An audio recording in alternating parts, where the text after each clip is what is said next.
Hey everyone, I love and miss you all, and I hope you all are staying safe during this time of quarantine. Um, Blake asked me today to share my Can I Get a Witness testimony, so here it goes. So I always grew up in church. My parents took me every chance we had, Sunday mornings, Sunday nights, Wednesday nights.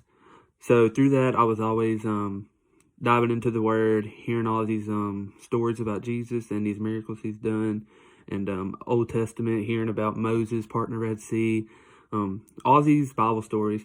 But I never truly understood what they were meaning until I got older.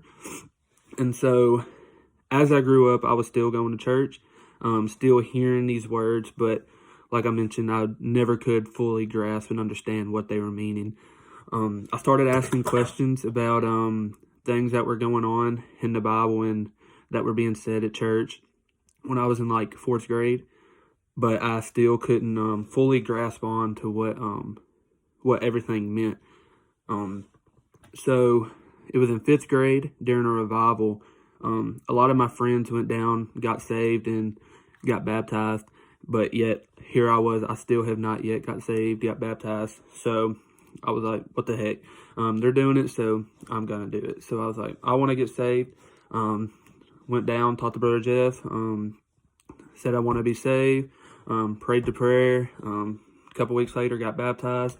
And this was in the old church, so some of you all young ones may not remember that. But so yeah, I got saved in fifth grade, got baptized. But I still never truly felt that conviction, the Lord tugging on my heart, and calling me to read His Word more. But so I went through fifth, sixth grade, and I got to seventh grade, and we was having a revival, and it was Junior Hill preaching, and I remember his message just like it was yesterday. He was talking about if you died today, where would you go? And I remember the story he told about his brother. They were out fishing in a creek, and he just looks over. His brother's fine, and then he looks back for 20 more seconds, and next thing he knows, his brother's just laying face down in the creek. He says just like that, he had fallen over face down in the creek and died.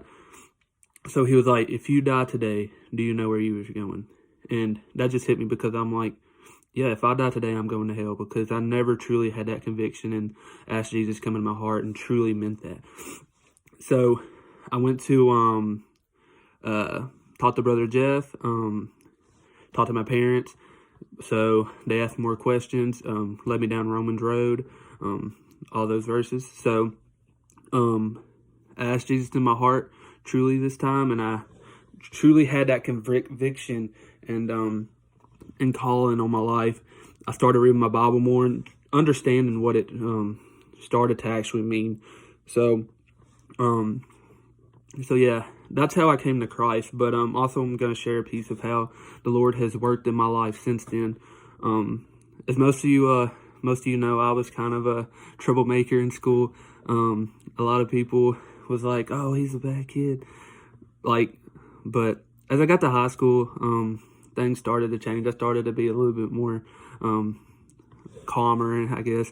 But when I got to my senior year, coming out of high school, I was going to be an agriculture major.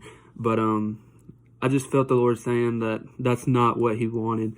So after crossings that summer, my senior year, I felt the Lord calling me into ministry, but yet I didn't want to acknowledge that because I knew I was not fit to go into ministry. I'm like, I do not like speaking in front of people. I was an FFA, and I literally opted out of doing speeches just so I could not talk in front of people. But I knew the Lord was calling me in ministry, and there was no way I could run from Him, because you see how that ended up with Jonah, fleeing from going to Nineveh. But so yeah, He kept calling me into ministry. I still didn't want to acknowledge it, and He just kept tugging on my heart more, and putting these signs in front of me saying, this is what my calling is for you in your life.